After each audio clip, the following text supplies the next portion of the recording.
자, 오늘 본문에 있는 이 말씀을 가지고 직분은 변하는 거야. 물음표. 쿠에션 마크. 옛날에 그 왜 그 핸드폰 광고에 보면 사랑은 변하는 거야. 뭐 움직이는 거야. 뭐 이렇게 그런 멘트가 있었잖아요. 그때 그런 카피라이터가 있었는데 오늘 제가 제목을 직분은 변하는 거야? 하고 물음표를 붙였습니다. 여러분 직분은 변하는 겁니까? 안 변하는 겁니까? 예, 안 변하는 거죠. 그래서 제가 직분은 변하는 거야? 하면서 이렇게 오늘 제목을 정했습니다. 오늘 지금까지 우리 오늘 본문에 있는 말씀 계속 이제 10장, 11장, 12장에 있는 말씀이 주로 누구에 관한 이야기입니까? 이 입다에 관한 내용이 나오고 있습니다. 여러분 입다는 아주 불우한 환경에서 태어났죠, 그죠? 어머니가 이제 창녀 출신입니다. 그래서 창기의 여자의 몸에서 태어난 사람을 두고 오늘 우리가 이제 이그 입다의 출생이 좀 불우하죠. 태어날 때부터 이 불우한 환경 가운데서 자라났고 그럼에도 불구하고 항상 이 입다는 누구를 인식하고 하나님을 의식하고 인식하고 살아가는 사람이었다. 그래서 항상 자신의 일을 누구에게 얘기하는 사람입니까? 바로 하나님에게 이야기하는 사람이라는. 죄송합니다. 제가 잠시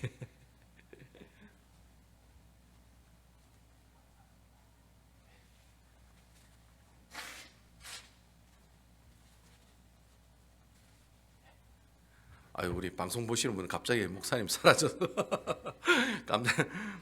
깜짝 놀라셨는지 모르겠는데 콧물이 갑자기 나와서 죄송합니다. 그래서 이름 입다가 이제 이렇게 항상 이렇게 불안한 환경 가운데서 태어났지만은 어머니가 또 이렇게 거시기한 집안에서 태어났지만 항상 이 입다는 어떻게 해요? 하나님을 의식하고 하나님 생각하고 또 하나님께 묻는 그런 삶을 살아가는 사람이었다라고 하는 것이죠.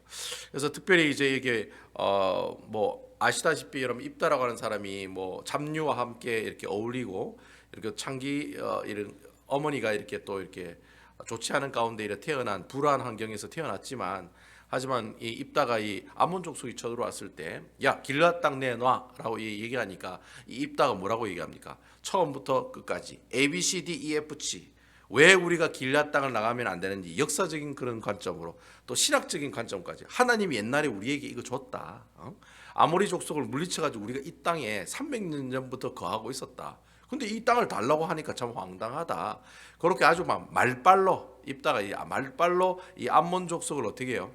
이렇게 막 말빨로 이겨나가는 그런 모습들을 우리가 지난번 시간 큐티 말씀까지 우리가 살펴볼 수가 있었다라고 하는 거예요.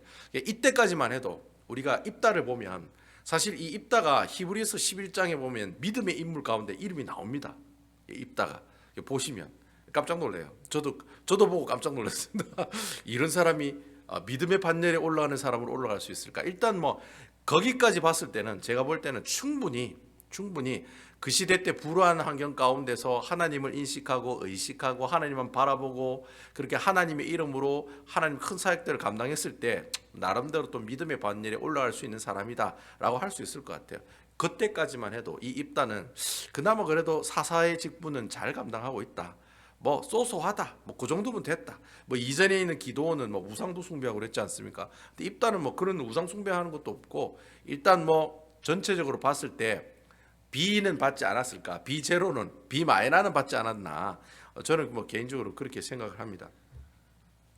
근데 이 사사기 10장에 보면 그런 좋은 내용이 있다가 11장과 12장 오늘 말씀과 어제 말씀을 보시면 이 사사가 크게 두 가지 실수를 하는 내용이 나와요. 그래서 제가 오늘 이 시간에는 그 어저께 그 실수했던 그 내용이랑 오늘 사사가 실수했던 그 내용, 그 두 가지 내용을 한번 살펴보면서 하나님께서 이 사사의 실패를 통해서 우리에게 주시는 영적인 교훈이 뭔가 그러한 내용들을 한번 여러분들과 살펴보도록 하겠습니다. 어제 말씀에 보시면 어제 큐티 말씀에 보면 11장 29절에 보면 입다가 이제 암몬 족속과 이제 협상을 막 합니다. 말빨로 막 협상을 하죠. 야 길앗 땅 내놔라고 하니까 역사적으로 봐서나 신학적으로 봐서도 이 땅 우리 땅이야. 이렇게 막 말빨로 이렇게 막 누르죠. 그러니까 이제 암몬 족속이 안 되겠다. 우리가 너희들하고 싸워야 되겠다. 그래가지고 결국에는 이제 이 암몬 족속과 싸우기로 결정을 하고 이제 입다라고 하는 이 사람이 이제 전쟁을 하기 준비를 해야 되죠. 쭉 돌아다니면서 전쟁을 하는 사람들을 모읍니다. 그렇게 준비하는 과정이 그 29절에 보면 나오는데 근데 30절에 보시면 어제 말씀 30절에 보면 여러분들도 다 아는 얘기예요. 한 번쯤 다 들었던 얘기. 입다가 하나님 앞에 뭐 하는 장면이 나옵니까? 서원 기도를 드리는 장면이 나옵니다. 근데 여러분, 사실 그 이 서원 기도의 내용이 그런 내용이었어요. 주님, 저에게 제가 암몬 족속과 싸우고 제가 평안한 모습으로 내 집에 돌아오게 해 주신다면, 결국에 이제 암몬 족속과 싸워서 내가 이기게 해 주신다면, 그러면 자기가 어떻게 한다고 했습니까? 내 집에서 뭐가 나오든지 간에, 그게 사람이 튀어나오든지 아니면 우리 그 한글 성경에 보면 사람의 모습으로 되어 있거든. 그가 뭐 이렇게 사람의 인칭 대명사로 쓰여 있는데, 실제적으로 영어에 보면 is로 되어 있어요. 그리고 히브리어 원어에도 보면 사물도 될 수 있고 사람도 될 수 있고 그렇게 사용을 하고 있습니다. 그러니까 내 집에 누군가 튀어나와요. 그럼 고양이가 튀어나오든지 사람이 나오든지 아니면 뭐 짐승이 나오든지 간에 뭔가 이렇게 나를 영접하기 위해서 내 집에서 누군가 나오면 그 사람을, 그 짐승을, 그 무엇을 하나님께 어떻게 하겠다? 번제물로 드리겠습니다 라고 하는 서원을 하나님께 드리게 된다는 거죠. 그래서 사실 여러분, 그 보통 이 성경에 서원 기도, 서원이라고 하는 이 내용을 우리가 잘 살펴보시면 보통 이 서원 기도의 형식은 그렇습니다. 만약에 하나님께서 이렇게 해주시면 제가 이렇게 해드리겠습니다. 그런 패턴으로 다 돼 있어요. 여러분 뭐 쭉 성경에 나오는 서원 기도를 다 한번 이렇게 살펴보시면 거의 대부분 그런 내용입니다. 하나님, 저에게 이걸 주시면, 이렇게 해주시면 제가 이렇게 하겠습니다. 뭐 한나 같으면은 제 아들을 바치겠습니다. 제가 지금 아이를 갖지 못하지만 아이를 갖게 되면 그 아이를 주님께 드리겠습니다. 뭐 이런 식으로 하나님 앞에 서원 기도하는 패턴들은 주께서 나에게 해주시면 제가 이렇게 해드리겠습니다. 뭐 보통 그런 형태가 서원 기도의 형태다라고 하는 거예요. 그래서 여러분 우리가 이런 서원 기도의 형식들을 잘 찾아보면, 이 성경에 있는 이 서원 기도의 내용들을 잘 여러분 한번 읽어보시면 보통 그 출발이 어디서부터 시작하느냐면 하나님이 내게 주신 은혜에서부터 출발한 줄 믿으시기 바랍니다. 그러니까 하나님이 내게 이래 은혜를 주신다면, 그러니까 모든 출발이 어디에 되어 있는 거예요? 내가 원하는 것에 포커스를 맞춰져 있는 것이 아니라 하나님의 은혜에 포커스를 맞춰져 있어요. 그러니까 하나님이 먼저 나에게 이런 은혜를 주셨기 때문에 하나님께서 저에게 이러한 모습을 허락해 주신다면, 그러니까 항상 이 서원 기도의 출발은 어디서부터 시작하느냐면 하나님의 은혜에서부터 출발을 해요. 하나님의 사랑에서부터 출발하고 하나님의 자비에서부터 출발해요. 근데 여러분 오늘 그러니까 모든 이 서원 기도의 특징들이 다 그래요. 여러분 그 성경에 있는 서원 기도를 하나하나 이렇게 골라 가지고 살펴보면 그 모든 서원 기도의 출발은 하나님의 한량없는 은혜에서부터 출발한다는 거예요. 자, 이러한 사실을 가지고 이제 우리가 이제 서원 기도를 자세히 살펴볼 건데, 여러분 구약 성경에 나오는 그 대표적인 서원 기도가, 여러분 제일 잘 아는 서원 기도가 한나의 기도도 있고 또 뭐도 있습니까? 야곱이 하나님 앞에 서원 기도하는 장면들도 있습니다. 창세기 28장에 보면 이제 야곱이 에서 형의 이제 장자권을 훔치잖아요. 훔치고 막 도망을 가잖아요. 라반의 삼촌을 도망을 저 다메섹이라는 곳 쫙 꼭대기까지 도망을 갑니다. 도망을 가는 가운데 어느 날 돌베개를 베고 그 땅에서 어느 광야에서 자는데 꿈속에 뭐가 나타나냐면 천사가 사다리 타고 오르락 내려가는 그 꿈을 꾸게 돼요. 그 꿈을 꾸면서 야곱이 느꼈죠. 아, 내가 믿고 있는 하나님이 나와 함께 어떻게 하시는구나? 동행하시는구나. 함께 하시는구나. 그걸 깨닫게 된 거예요. 하나님의 은혜를 깨닫게 된 거예요. 하나님의 은혜를 깨닫게 되니까 그때 자기가 잤던 그 자리에 간략하게 제단을 쌓았고 하나님께 예배를 드리게 되죠. 그것을 나중에 이제 베델이라고 하고, 나중에 야곱이 뭐라고 하나님께 소원하느냐면 제가 다시 이곳에 와서 하나님께 어떻게 해요? 예배 드릴 수 있도록 해 주시옵고, 또 어떻게 해요? 하나님께 앞으로 내가 얻은 모든 수입의 11조를 주님 앞에 드리겠습니다. 그렇게 했습니다. 자, 그러니까 이 야곱의 서원 기도의 출발이 어디서부터 시작되느냐면 야곱이 그 길을 떠나는 그 가운데 얼마나 불안했겠어요. 그죠? 그것도 어린 나이에 그 큰 먼 길을 걸어서 가는 그 길이 얼마나 힘들고 어렵겠어요. 근데 하나님께서 꿈을 통해서 야곱아, 내가 너와 함께 하겠다. 그런 모습을 먼저 보여주신 거예요. 그 주신 그 은혜에 감격하여 하나님 앞에 뭘 드려요? 서원 기도를 드린다는 거예요. 주께서 내가 다시 여기와 하나님께 예배를 드릴 수 있게 해주시면, 결국에 이제 내가 살아서 다시 이곳에 돌아올 수 있게 해주시면 하나님께서 이곳에 내가 큰 제단을 쌓고 그리고 하나님 앞에 내가 가지고 있는 모든 수입의 11조를 평생 주님 앞에 드리겠습니다.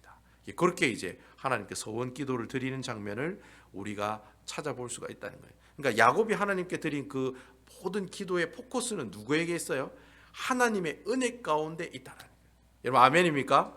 그리고 여러분 한나가 기도할 때 한나가 기도할 때 하나님께 저에게 아들을 주시면 그 아들을 주님께 바치겠다고 했을 때 그 한나가 그 하나님 앞에 그 아들을 바치겠다고 했던 그 바치겠다는 그 출발이 어디서 나오나 하면 하나님의 은혜가 내게 임했을 때였습니다. 하나님의 은혜가 그 한나에게 임했을 때, 그 얼마나 고통스러웠습니까?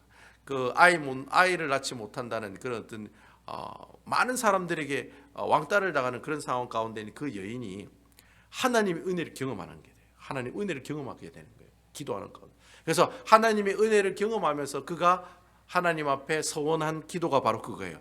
주께서 내게 주신 그 은혜로 말미암아 내가 내 복중에 태를 가지게 된다면 그 아이를 주님 앞에 어떻게 하겠다? 내어드리겠습니다 라고 얘기하고 있다는 거예요. 그러니까 야곱의 서원 기도랑 한나의 서원 기도의 출발은 어디서부터 시작해요? 하나님이 그에게 주신 은혜 가운데 출발하고 있다는 거예요. 아멘이시죠? 이게 서원 기도라는 거예요. 주여 우리 아들을 목사로 삼아 주시옵소서 이러면서 그 기도는 포커스가 어디에 잡혀져 있는 거예요? 하나님 은혜는 아무 상관없이 우리 아들이 목사가 되게 해주십시오라는 데만 포커스가 잡혀져 있다는 거예요. 그런 기도는 하나님께서 기뻐하지 않는 기도라는 거예요. 하나님께 내게 주신 은혜가 커야 되는 거예요. 하나님께 주신 은혜가 너무 큰데 그 큰 은혜를 내가 어떻게 갚을 수 있을까? 내가 데리고 있는 이 아들을 주님께 바쳐야 되겠구나. 그러면서 서원 기도가 나오는 거예요. 그러면서 하나님 앞에 내가 이렇게 하면 이렇게 해주십시오라고 하는 기도가 나오게 된다는 거예요. 자, 근데 여러분 오늘 본문에 어제 본문에 보면 입다가 이제 서원하는 장면이 나오잖아요. 근데 그 입다의 서원 기도는 제가 금방 말씀드린 야곱의 서원 기도라든지 한나의 서원 기도하고는 좀 틀려요. 그 어떤 점이 틀리냐? 아까 제가 말씀드린 대로 입다의 서원 기도는 하나님의 은혜에서 출발하는 것이 아니라 어디서부터 출발해요? 지극히 개인적인 욕망에서부터 시작됐다라는 거예요. 그러니까 내가 평안한 모습으로 주님께 돌아오면 내 집에 나오는 제일 첫 번째 것을 주님께 번제물로 드리겠다라고 얘기하는 그 내용이 어떻게 보면은 하나님의 은혜에서부터 출발하는 것처럼 보이지만 그렇지 않다는 거예요. 왜 그렇지 않느냐 하면은 이미 이 30절에 입다가 하나님 앞에 서원하기 전에 29절에 보면 무슨 얘기가 나옵니까, 여러분? 여러분 29절 한번 찾아보세요. 어제 말씀 29절 어떤 내용이 나옵니까? 29절 뭐라고 되어 있습니까? 첫 번째 29절에 보면 11장 29절의 첫 절이 뭡니까, 여러분? 이에 여호와의 영이 입다에게 임하시니라고 되어 있습니다. 임하시니. 자, 여러분 입다가 하나님 앞에 서원하기 전에 하나님의 영이 누구에게 임했어요? 입다에게 임했다라는 거예요. 그러니까 입다에게 임했다는 말이 무슨 말이냐면, 야, 이제 하나님께서는 너와 함께 어떻게 하신다? 함께 하신다라는 거예요. 하나님께서 하나님의 영을 입다에게 허락해 주셨다는 말은 네 나가서 싸우면 100% 이기는 거야 라고 하나님께서 사인을 보내주신 거예요. 그러니까 이미 그 싸움은 하나님께서 나와 함께 하신다라고 확신을 가질 수 있는 그런 사인을 이미 하나님께서 어떻게 해요? 보여주셨다라고 하는 겁니다. 그리고 여러분 오늘 어제 그 여호와의 영이 임했다라고 얘기하기 전에 처음에 입다가 이 길앗 장로들에게 이 스카우트를 제의를 받았을 때 그때 그 입다가 뭐라고 얘기하냐면 하나님이 암몬 족속을 이스라엘에 넘겨주셨다라는 표현을 써요. 제가 그 말씀을 가지고 여러분들 설교를 했죠. 이미 입다라고 하는 사람은 하나님께서 암몬 족속을 어떻게 해요? 우리에게 넘겨주셨다라는 사실을 알고 스카우트 제의를 허락했다는 거예요. 여러분 아멘이시죠? 입다는 이미 이 전쟁은 승리한다는 사실을 알고 있는 사람이었어요. 그리고 또 오늘 서원 기도하기 전에 이미 입다는 하나님의 영을 어떻게 해요? 받은 사람이에요. 성령의 충만함을 받은 사람이라는 거예요. 자, 그러면은 그럼 입다가 하나님 앞에 이렇게 말도 안 되는 급한 서원을 할 필요가 있어요? 없어요? 할 필요가 없다라는 거예요. 이런 기도를 왜 이런 기도를 했을까요? 불안하니까 하는 거예요. 불안하니까. 내가 하나님께서 내 영이 임하신다고 하시고 또 길앗 장로들에게 부름을 받을 때 분명히 하나님께서 암몬 족속을 물리치고 이스라엘 백성들과 함께 한다고 자기가 자기 입으로 말해놓고는 어떻게 해요? 그래도 불안한 거예요. 혹시 암몬 족속이 질까 싶어서. 그런 불안한 자신의 어떤 불신앙적인 모습을 가지고 하나님 앞에 억지로 짜내는 소원 기도를 드리는 거예요. 그 소원 기도가 바로 내가 제일 처음 만나는 사람이라든지 짐승이라든지 물건을 하나님께 번제물로 바칠 때니까 제가 이 전쟁을 승리하게 해 주세요라고 하나님 앞에 소원 기도를 하고 있다는 거예요. 그러니까 이 소원 기도는 하나님의 은혜에서부터 출발한 소원 기도가 아니라 하나님의 은혜를 불신하면서부터 시작된 소원 기도다라고 하는 거예요. 그래서 여러분, 이 입다가 지금 하나님 앞에 하는 소원 기도는 필요한 거예요, 필요 없는 거예요? 필요 없는 거라는 거예요. 이렇게 입다의 불신앙적인 신앙 가운데 나왔기 때문에 결국에는 나중에 누가 죽습니까, 여러분? 자기 딸이 그냥 죽는 거예요. 뭐 이 성경에 보면 죽었다는 얘기도 있고, 신학자들 보면 아니다, 평생 동안 처녀로 살았다, 그런 얘기가 나옵니다. 이 뭐 신학자들이 50대 50으로 얘기를 해요. 뭐 이거에 대해서 제가 여러분들에게 얘기하는 게 좀 그렇고, 어쨌든 뭐 어처구니 없이 입다의 이런 불의한 소원 기도를 하나님께 드림으로 해서 죄 없는 딸이 희생을 당하는 그런 어처구니 없는 일들, 비극적인 결과가 일어났다라고 하는 겁니다. 이게 바로 입다의 첫 번째 실수라는 거예요. 이게 입다의 첫 번째 실수라는 거예요. 하나님을 하나님으로 믿지 못하고 하나님을 불신하는 마음으로 오히려 이런 억지스러운 소원 기도를 주님께 드려가지고 내가 꼭 이 전쟁에서 승리해야 되겠다라는 그런 개인적인 욕망, 그런 생각들이 포커스가 맞춰서 하나님 앞에 이렇게 해주시면 이렇게 하겠습니다라는 소원 기도를 드렸다는 거예요. 그게 입다가 실패한 첫 번째 실수의 모습들이다라는 거예요. 자, 그럼 오늘 본문에 나오는 내용은 어떤 내용이냐? 바로 입다가 실수한 두 번째 이야기가 우리 본문에 나와 있다라는 거예요. 이제 그 내용이 이제 1절부터 4절 보면 나오거든요. 제가 1절부터 4절에 있는 말씀 여러분 성경에 한번 보시고요. 제가 한번 읽어보도록 하겠습니다. 오늘 본문에 나오는 1절에서 4절까지 말씀입니다. 제가 읽겠습니다. 에브라임 사람들이 모여 북쪽으로 가서 입다에게 이르되 내가 암몬 자손과 싸우러 건너갈 때 어찌하여 우리를 불러 너와 함께 가게 하지 아니하였느냐? 우리가 반드시 너와 내 집을 불사르리라 하니 2절 입다가 그들에게 이르되 나와 내 백성이 암몬 자손과 크게 싸울 때 내가 너희를 부르되 너희가 나를 그들의 손에서 구원하지 아니한 고로 3절 나는 너희가 도와주지 아니한 것을 보고 내 목숨을 돌보지 아니하고 건너가서 암몬 자손을 쳤더니 여호와께서 그들을 내 손에 넘겨주셨거늘 너희가 어찌하여 오늘 내게 올라와서 나와 더불어 싸우고자 하느냐 하니라. 4절 입다가 길앗 사람을 다 모으고 에브라임과 싸웠으며 길앗 사람들이 에브라임을 쳐서 무찔렀으니 이는 에브라임의 말이 너희 길앗 사람은 본래 에브라임에게 도망한 자로서 에브라임과 므낫세 중에 있다 하였습니다. 아멘. 오늘 여기 보니까 에브라임 지파가 또 나오네요. 이 사람들 뭐 심심하면 나오죠. 심심하면 기드온 사사 때도 에브라임 지파가 나오죠. 그리고 오늘 보니까 또 이 입다가 사사로 있을 때도 에브라임 지파가 나오네요. 원래 이 에브라임 지파는 이 요단강에 있을 때 요단강 서편에 있는 사람들입니다. 그래서 이 요단강 서편에 있는 이 에브라임 지파 사람이 요단강 동편에 있는 갓 지파, 므낫세 지파, 르벤 지파를 어떻게 해요? 무시하고 항상 조롱하는 그런 삶을 살아갔던 사람들이 바로 에브라임 지파 사람들이었어요. 그러니까 에브라임 지파 사람들은 일단 요단강 건너편에 있는 지파 사람들을 어떻게 해요? 일단 알로 보고 시작한다는 거예요. 알로 보고. 밑으로 그냥 무시하고 조롱하고 들어간다라는 거예요. 그래서 사실 입다가 어느 지파 사람입니까? 갓 지파 사람이거든요. 그러니까 요단 동편에 있는 지파 사람이에요. 그러니까 이 에브라임이 또 시비를 걸고 어떻게 해요? 이렇게 나오고 있다는 거예요. 그 이전에 이제 기드온은 므낫세 지파 사람이거든요. 므낫세도 요단 동편에 있는 지파예요. 그러니까 므낫세 지파 사람이 기드온이 미디안 연합군과 싸움을 하러 가는데 에브라임이 또 시비를 걸잖아요. 이 천한 것들이 말이야.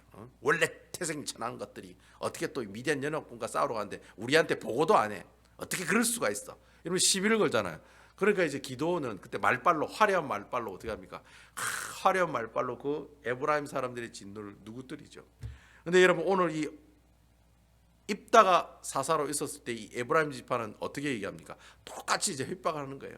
야 너희들이 우리의 허락도 없이 어떻게 암몬 족속과 싸우러 나갈 수 있느냐? 내가 너희를 어떻게 하겠다? 죽이겠다. 이 약간 좀 강도가 좀 높아진 거예요. 내가 왜 우리를 부르지 않았냐 이런 얘기가 아니고 너희들이 우리를 부르지 않았으니까 우리가 너희를 죽이겠다. 이렇게 협박하는 내용이 오늘 본문에 나오고 있다는 거예요. 그래서 제가 여러분 이 말씀을 딱 보면서 여러분 그런 궁금증이 들지 않으세요? 왜 에브라임 지파는 이렇게 꼰대짓을 하고 있는가? 왜 이런 꼰대짓을 하고 있을까? 이유가 뭘까요, 여러분? 왜 하필이면 이 에브라임 지파가 도대체 어떤 지파이길래 요단 동편에 있는 이 세 지파를 이렇게 무시하고, 요즘 그 젊은 사람들 말로 개무시라고 하죠. 개무시. 완전 막 무시해버리는 그런 모습들을 왜 보여주고 있느냐? 이유가 뭐냐? 이 에브라임 지파 사람들이 이렇게 사사건건 이 옆에 있는 지파 사람들의 일들을 이렇게 간섭하는 여러분 이유가 있습니다. 그 이유가 뭐냐? 그 당시 사사시대 때 12지파의 장자지파가 어느 지파입니까, 여러분? 장자지파가 에브라임 지파 사람들이었습니다. 이상하다. 에브라임이 왜 사람이지? 막 이런 궁금할 수가 있을 거예요. 그 이유가 있는데, 창세기 48장에 보면 야곱이 12명의 아들을 불러놓고 축복하는 장면이 나옵니다. 여러분 창세기 48장에 보면, 창세기가 50장까지 되어 있거든요. 그러니까 이제 야곱이 죽고 요셉이 죽으면 이제 그 창세기가 끝나잖아요. 야곱이 죽기 전에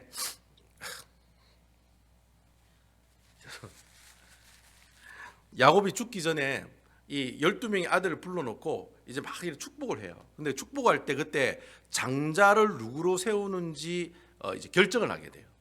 왜 그 12명 야곱의 아들의 장자가 뭡니까? 육체적인 장자는 누굽니까? 루벤이죠. 루벤. 르실레유 아이스크림 이래 나거든요. 루벤. 그다음 누구예요? 시므온. 그다음 레위, 유다. 이래 쭉 이래 나갑니다. 스불론, 이사갈 말이 쭉 이래 나가거든요. 그래서 사실 에브라임은 저 밑에 핫바리 끝에까지, 끝에서 두 번째, 세 번째. 에브라임 지파는 원래 육체적인 서열로 따지면 그렇습니다. 근데 하나님께서 이 야곱을 통해서 누구에게 축복을 이렇게 주셨냐면 요셉 지파 사람에게 축복을 줬어요. 요셉이 원래 야곱의 12아들의 마지막 아들이었잖아요. 그죠? 요셉 다음에 베냐민이 있었지만 어쨌든 마지막 아들 중에 하나였어요. 요셉이. 근데 여러분 하나님께서 이 요셉 때문에 이스라엘 백성들이 구원을 받았죠. 나중에. 맞죠? 요셉이 애굽 땅에 총리로 있어가지고 이스라엘 백성 다 살았잖아요. 그래서 야곱이 축복을 하는데 이 요셉에게 축복을 하기 시작한 거예요. 그러니까 이 요셉을 장자지파로 세우기를 원하셨던 거예요. 근데 하나님께서 이 요셉을 이 장자지파로 세우지 않고 그 요셉의 두 아들들에게 두 아들 중에 한 사람을 장자지파로 세우기로 한 거예요. 바로 그 요셉의 두 아들이 뭐예요? 첫째가 므낫세고 둘째가 에브라임이었어요. 자, 근데 야곱이 이 두 손주들을 불러놓고 이제 축복을 하는 거예요. 이 축복을 받으면 그 사람이 나중에 이스라엘의 12지파의 뭐가 돼요? 장자지파가 되는 거예요. 야곱이 축복을 하는데 이 손을 이렇게 축복을 하는 거예요. 원래 오른손으로 장자에게 이렇게 축복을 하게 돼 있거든요. 그러니까 여기에는 지금 므낫세가 서 있고 여기는 에브라임이 서 있는 거예요. 그러니까 이렇게 축복을 해야 돼요. 그죠? 오른손으로 장자에게 축복을 해야지 이 장자가 나중에 장자지파가 되는 거예요. 근데 이 야곱이 어떻게 축복을 합니까? 이렇게 축복을 해요. 그래서 이렇게 축복을 하니까 요셉이 아버지 그게 아니고 이렇게입니다 하니까 아니야 다시 이렇게 해가지고 또 축복을 하거든요. 결국에는 오른손이 누구에게로 가요? 에브라임에게 갑니다. 그리고 왼손이 므낫세에게 가는 거예요. 그래서 결국에는 이 둘째인 에브라임이 12지파의 무슨 지파가 됩니까? 장자지파가 되는 거예요. 그러니까 야곱이 이 요셉이 그만큼 하나님의 축복을 많이 받았다는 거예요. 이 요셉 때문에 이스라엘 백성들이 나중에 애굽에 가서 다 살잖아요. 그죠? 72명이나 되는 사람들이 내려가 가지고 여기에 가나안 땅에 가뭄이대로 죽을 뻔했는데 그 사람들이 애굽에 가서 살게 되잖아요. 그래서 그 축복을 하나님께서 요셉에게 허락해 주셨다는 거예요. 그래서 그 요셉의 두 아들을 이스라엘의 12지파 안으로 넣게 해 주셨다는 거예요. 그래서 레위 지파를 빼면 12지파가 완성이 되는 거예요.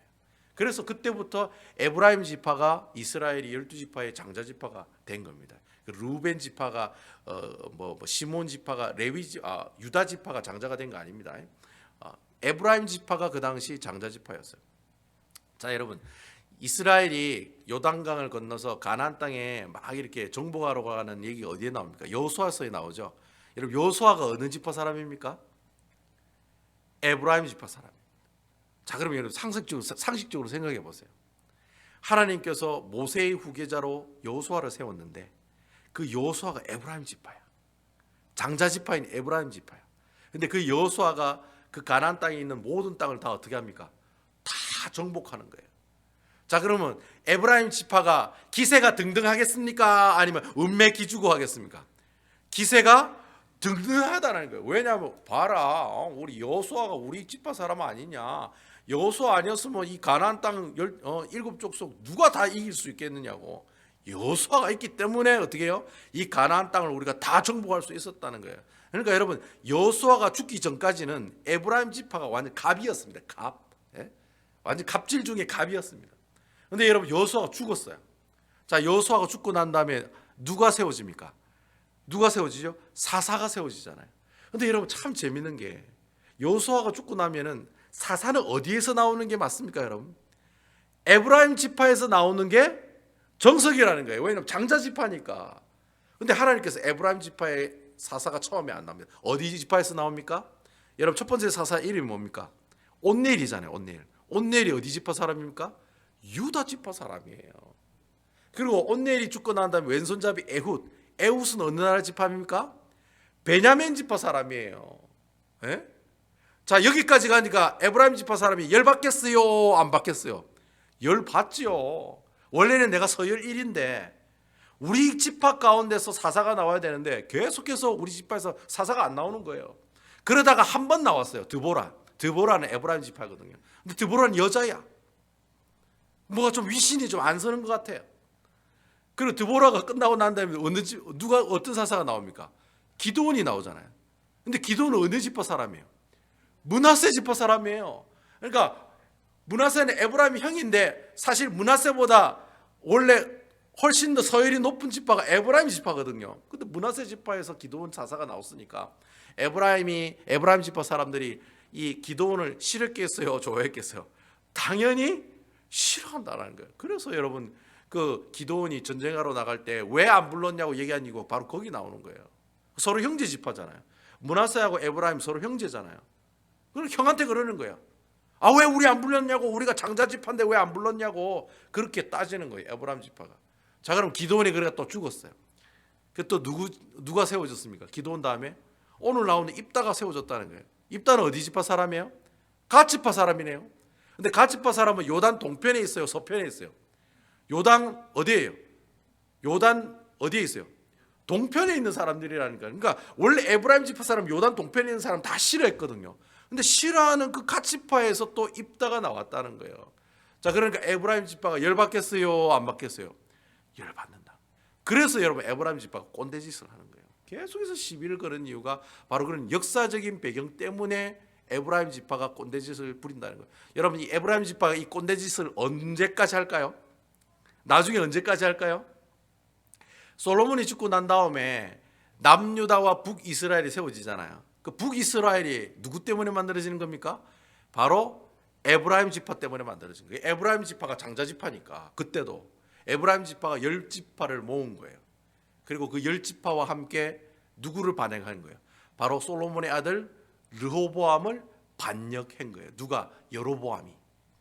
예. 그때 그 주축이 된 사람들이 바로 그 꼰대짓을 했던 에브라임 지파 사람들이에요.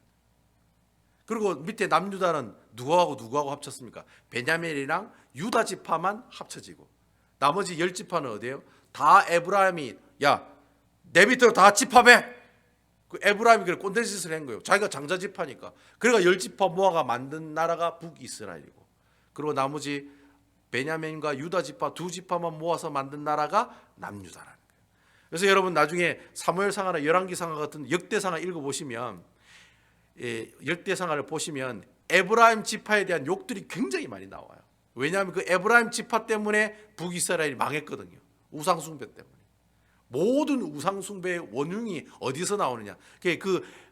북이스라엘을 만들었던 여로보암이 바로 에브라임 지파 사람이에요. 그래서 항상 하나님께서 이 북이스라엘 죄를 언급할 때 여로보암의 죄를 보아라, 여로보암의 죄를 보아라, 그렇게 얘기하거든요. 에브라임 지파 사람들 그렇게 죄짓고 있는 모습들을 보아라, 이렇게 하나님께서 얘기하실 때 꼭 여로보암의 죄를 보아라, 에브라임의 죄를 보아라, 그런 식으로 표현하고 있는 내용을 성경을 통해서 우리가 살펴볼 수 있다는 거예요. 자, 그러면 오늘 이 본문에 있는 말씀을 통해 왜 에브라임이 꼰대짓 하는지 여러분 이제 아시겠죠? 예. 장자 지파인데 사사가 안 나오는 거예요. 계속 사사가 얼마나 자존심 상하겠어요. 예? 원래 우리 지파 사람들 중에 대통령이 나와야 되는데 대통령이 안 나오는 거예요. 오히려 옆에 있는 지파들이 대통령이 계속 나오니까 이 에브라임 지파 사람들이 이런 식으로 어떻게 해요? 꼰대를 부리기 시작했다라고 하는 겁니다. 결국에는 이 두 지파가 이제 갈등을 일으키게 되고 이 전쟁에 결국 이 에브라임 지파랑 즉 이 입다랑 어떻게 해요? 결국 싸우게 돼가지고 결국 누가 이기게 됩니까? 바로 입다가 이 에브라임 지파와 전쟁에서 이기게 되는데, 근데 거기까지 싸워서 이겼더라까지 하면 좋았어요. 근데 나중에 어떻게 해요? 도망가는 그 에브라임 지파 사람들을 요단강 나루토에서 잡아가지고 시볼렛 야 해봐, 너 이거 해봐. 이게 무슨 말이냐면 쉽게 설명하면 경상도 사람인지 아닌지 밝히는 거예요. 여러분, 쉐볼렛하고 시볼렛하고 뭐가 틀리냐면은 중모음인 오, 이 발음이 되느냐 안 되느냐거든요. 그래서 여러분, 이 오, 이 발음이 안 되는 사람이 바로 경상도 사람이에요. 그래서 옛날에 저기 가령 예를 들어서 사투리 하나를 얘기하면 우리 김영삼 대통령이 그랬잖아요. 여러분, 저를 뽑아주시면 확실히 이 나라를 민주주의로 만들겠습니다 할 때 원래는 확실히가 아니고 뭐예요? 확실히잖아, 확실히. 그분이 거제도 분이시거든요. 그래서 경상도 사람은 확실히가 안 돼요. 그냥 확실히. 그래서 여러분, 경상도 사람은 꽁이라는 발음이 안 돼요. 뭐라고 합니까? 꽁이란 꽁이란 꽁. 경상도 사람은 꽁이라 안 하고 꽁이라고 해요. 꽁. 그래서 제가 꽁이라니까요 하면 꽁 이래요. 아니 꽁이라니까요. 꽁 이래요. 그러니까 경상도 사람이 오, 이 발음이 안 돼요. 그래서 지금 그거 가지고 지금 사람을 죽인 거예요. 이 에브라임 지파 사람들이 경상도 사람처럼 너 요단강 강가에 사람들이 왔을 때 그렇게 하는 거야. 야, 확실히 해봐. 그럼 확실히 이라잖아요. 그러면 이게 에브라임 사람인가 보다 확 죽이고, 야, 꽁 해봐 하면 꽁 이라면 그것도 확 죽여버리고, 경상도 사람이라는 게 밝혀지니까 그런 식으로 해서 치사한 방법으로 어떻게 해요? 이 에브라임 사람은 사람을 죽였는데 몇 명 죽였다고 합니까? 42,000명을 죽였다는 거예요. 42,000명. 그러니까 여러분, 하나님께서 이게 바로 입다의 두 번째 뭐예요? 실수라는 거예요. 하나님께서 입다를 사사를 세우실 때 이방 민족하고 싸워서 이스라엘을 구원하라고 사사의 직분을 주셨는데 지금 입다는 누구를 죽인 겁니까? 이스라엘 자신의 동족 사람을 42,000명 죽였다는 말은요, 거의 에브라임 지파의 남자들 다 죽였다는 얘기입니다. 아예 그 지파를 그냥 말살을 시켰다는 거예요. 말살을 시켰다는 거예요. 그게 바로 입다가 지은 두 번째 큰 실수였다는 거예요. 그래서 여러분 7절에 오늘 말씀에 7절을 보시면 그런 말씀이 있어요. 7절을 보시면 입다가 이스라엘 사사가 된 지 6년이라 길앗 사람 입다가 죽음에 길앗에 있는 그의 성읍에 장사되었더라. 여러분, 보통 우리가 사사가 죽으면 그가 죽으니 이스라엘에 몇 년 동안 평안하였더라. 보통 그렇게 얘기해요, 안 해요? 보통 그렇게 얘기하잖아요. 예? 그죠? 기드온이 죽었더니 이스라엘이 몇 년 동안 평안하였더라. 뭐 이런 얘기를 하거든요. 근데 여러분, 오늘 입다를 보면 입다는 무슨 얘기예요? 평안하였다라는 얘기가 없어요. 그냥 어떻게 해요? 죽었더라 하고 끝나는 거예요. 하나님이 그런 식으로 입다를 평가하셨다는 거예요. 이 말이 무슨 말이냐면 하나님께서 이 입다를 세운 것에 대해서 후회하신 거예요? 후회 안 하신 거예요? 후회하셨다는 거예요. 결국에는 하나님께서 이 입다를 사사로 세우셨지만 하나님께서 이 입다는 성공한 사사냐? 아니라는 거예요. 실패한 사사의 전형적인 모습이 되고 말았다는 거예요.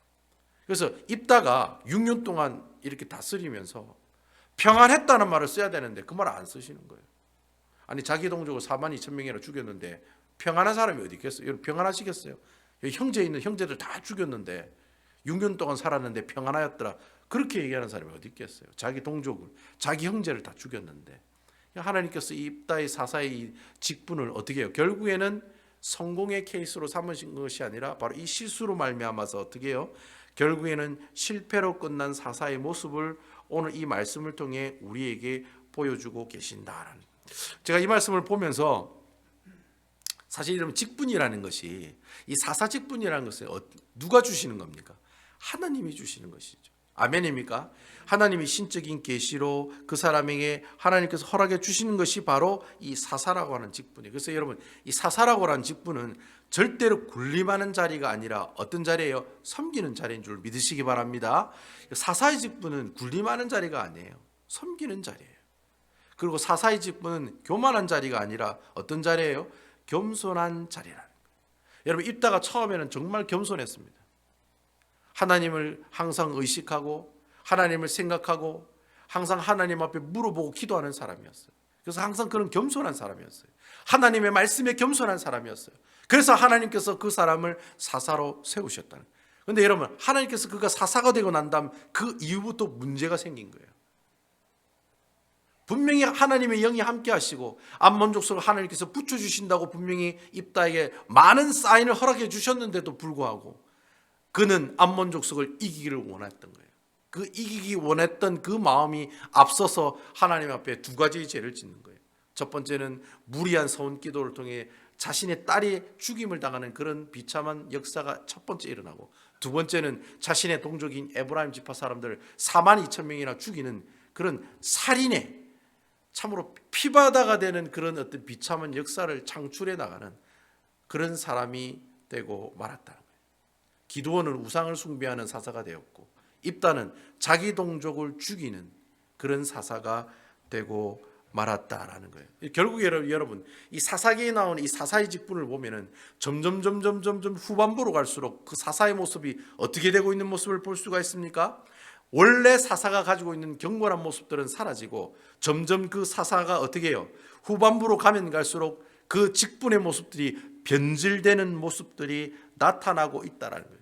그래서 여러분 사사들이 변질되었구나, 완전히 변했네 라는 사실을 우리가 알 수 있는 내용을 쉽게 설명하고 있는 내용이 바로 오늘 우리가 읽지 않았습니다만, 여러분 오늘 우리가 읽은 우리 오늘 큐티 본문 말씀이잖아요. 8절부터 몇 절이 있는 말씀이에요? 15절에 나오는 말씀이에요. 여러분 8절부터 15절까지 누구 얘기가 나옵니까?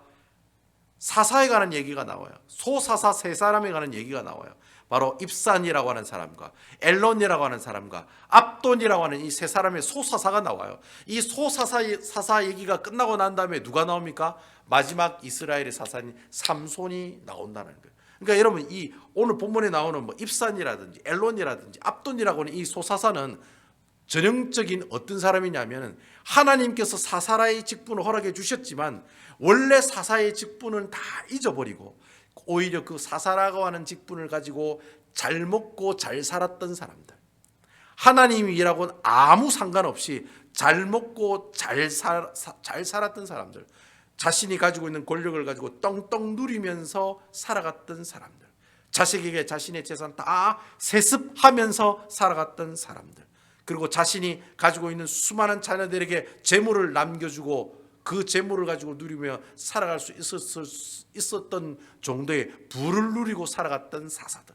그러니까 여러분 처음에 하나님께서는 사사를 이렇게 살아라고 뽑으신 게 아니잖아요. 근데 여러분 그 입다가 자신이 가지고 있는 그 사사의 직분이 변질되고 변화되고 그 변질되고 변화된 대표적인 사사를 마지막 입다가 얘기가 끝나는 그 뒤에 8절부터 15절까지 우리가 읽지는 않았지만 그 소사사에 관한 입산과 엘론과 압돈에 관한 이야기가 우리에게 얘기해주고 보여주고 있다라고 하는 거예요. 결국 여러분 이렇게 이 사사의 직분이라는 것이 처음에는 하나님께서 참 기뻐하시는 직분이었지만 점점 변질되고 변화된 모습들을 보면서 이 사사의 직분을 통해 하나님께서 우리에게 주시는 영적인 교훈이 있습니다. 바로 우리가 교회의 직분을 가지고 있는 사람들에게 참 큰 영적인 인사이트를 우리에게 하나님께서 보여주고 계신다라고 하는 거예요. 여러분 교회 안에는 직분이 많죠. 여러분 하나님께서 왜 직분 주셨습니까? 여러분 왜 직분 주셨습니까? 예, 일하라고. 일하라고. 그 좀 이상한데 일하라고. 예? 여러분 왜 사무 직분을 주셨을까요? 왜 목사의 직분을 주셨을까? 이유가 뭘까요? 여러분 하나님께서 직분을 주신 것은 하나님이 원하시는 교회로 만들어가라고 직분을 주신 거예요. 그러니까 하나님이 원하시는 교회를 만들어가고 하나님이 원하시는 교회를 어떻게 해요? 건설해 나가라고 하나님께서 우리에게 직분을 허락해 주셨다는 거예요. 그래서 여러분 직분이라는 건 계급이 아닙니다. 따라합시다. 직분은 계급이 아니다. 여러분 우리 교회 장로가 높아요, 안 높아요? 장로하고 평신도하고 뭐 계급이에요?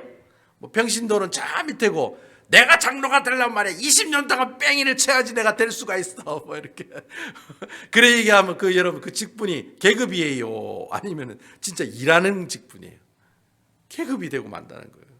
그러니까 여러분 교회 안의 직분은 절대 계급이 아니에요. 장로는 뭐 저 위에 높이 있고 뭐 성경을 10독 이상 해야 되고 전도를 100명 이상 해야 돼요. 그게 아니에요, 여러분. 하나님께서 우리에게 주신 직분은 어떻게 해요? 계급이 아니라 어떻게 하라고 주신 거예요? 바로 하나님께서 섬기라고 우리에게 주신 직분이 바로 하나님께서 우리에게 주신 교회에 있는 여러 가지 직분들이라는 거예요. 쉽게 설명하면 하나님께서 교회에 직분을 주신 이유는 건강한 교회를 만들어 가라고 직분을 허락해 주셨다는 거예요. 그래서 그 서원태 목사님이 그런 얘기 하시더라고요. 직분자는 건설하는 사람이지 파괴하는 사람이 아니라고. 아우, 제가 막 이 말씀 듣고 막 은혜를 받습니다. 직분자는 교회를 때려 부시는 사람이 아니라 교회를 어떻게 하는 사람이에요? 교회를 만들어가고 아름답게 건설해 나가는 사람이 직분자라는 거예요. 여러분 아멘이시죠? 그러니까 여러분 교회를 부시면 안 돼요, 여러분. 교회를 흐트리고 교회를 힘들게 하고 어렵게 하고 분열하고 나눠지게 하고 쪼개고, 여러분 이건 하나님께서 기뻐하시는 직분자의 모습이 아니라는 거예요. 하나님께서 그 사람이 직분자를 준 것은 아름답게 만들어가라고 주신 것이지 하나하나 깨트리고 다 분열시키고 막 고집 피우고 막 내 마음대로 막 이렇게 막 갈라서서 나가려고 하는 그런 모습을 보여주는 것이 하나님께서 교회 직분자로 주신 것이 아니다. 근데 만약에 내가 이렇게 하나님께서 주신 이 직분자의 원래 의미를 잊어버리게 되면은 결국 그 직분이 섬기는 직분이 아니라 뭐 하는 직분이 돼요? 군림하는 직분이 된다는 거예요. 여러분 사사 입다가 똑같은 생각이에요. 여러분 입다가 사사라는 직분을 받게 되었지만 그 직분이 자기 거라고 생각하니까 어떻게 해요? 자기 거라고 생각하니까 자신의 동족인 에브라임 지파를 죽이는 거예요. 여러분 성경을 여러분 자세히 읽어보세요. 하나님 에브라임 지파 죽이라고 했습니까? 안 죽이라 했습니까? 죽이라는 얘기 나오지도 않아요. 싸우라고 얘기도 나오지도 않아요. 누가 싸운 거예요? 사사의 직분을 가지고 있는 입다가 개인적으로 판단해서 싸운 거예요. 에브라임 지파가 시시콜콜하고 계속해서 시비를 거니까 뭐라고 성경에 보면 뭐라고 되어 있습니까? 야, 너희 에브라임 지파에서 도망가서 므낫세에 꼽사리 끼면서 사는 지파가 같이 파잖아. 이렇게 막 조롱하고 놀리는 표현이 나오잖아요. 오늘 본문에 보면 도망자라고 하는 표현이 나오잖아요. 이게 조롱하는 얘기거든. 야, 너희들 에브라임 지파 사람이었는데 요단강 동편 건너가지고 도망가가지고 만든 지파가 므낫세 지파고 갓 지파고 르우벤 지파잖아. 이렇게 그 사람들 깔보면서 무시하면서 어떻게 해요? 이 입다의 이 심기를 건드렸다는 거예요. 입다가 기분이 나쁘니까 어떻게 해요? 그래, 한판 하자, 한판 싸우자, 그래. 그러니까 싸운 거잖아요. 자기가 사사의 직분을 가지고 하나님이 주시는 그 원래의 직분을 수행해야 되는데도 불구하고 사사로이 자기가 가지고 있는 개인적인 그런 감정들 때문에 에브라임 지파와 싸우게 되는 그런 실수를 범하게 됐다는 거예요. 저야 싸워가지고 이겼으면 됐어요. 근데 왜 또 도망가는 사람들도 요단강에서 십볼렛 하면서 42,000명을 죽였냔 말이죠. 그게 바로 내가 가지고 있는 직분이 내 것이라고 생각하는 그 순간에 내 직분이 섬기는 직분이 아니라 내 마음대로 하면 되지 라고 하는 그런 생각을 가지고 있는 그 순간부터 하나님께서 어떻게 해요? 그 직분자는 그 공동체를 건설해 나가는 사람이 아니라 어떤 사람이 되는 거예요? 파괴해 나가는, 그 공동체를 무너뜨리게 하는 사람의 모습들이 되었다라고 하는 것입니다. 우리가 교회 직분을 가지고 있는데 이 직분을 이렇게 변질되는 현상을 막으려면 어떻게 해야 되느냐? 우리 여기 계시는 우리 장로님 안수 집사님도 처음에 안수 집사 되고 장로 되고 내가 또 집사 될 때 나름대로 좀 감이 좀 틀렸을 거라고요. 다 폐 하나씩 다 받고 있잖아요, 여러분. 우리 장로님하고 안수 집사님들은 다 폐주, 안수 집사도 요즘 폐주죠? 폐주나요? 예, 안수 집사님하고 장로님하고 다 폐주잖아요. 예.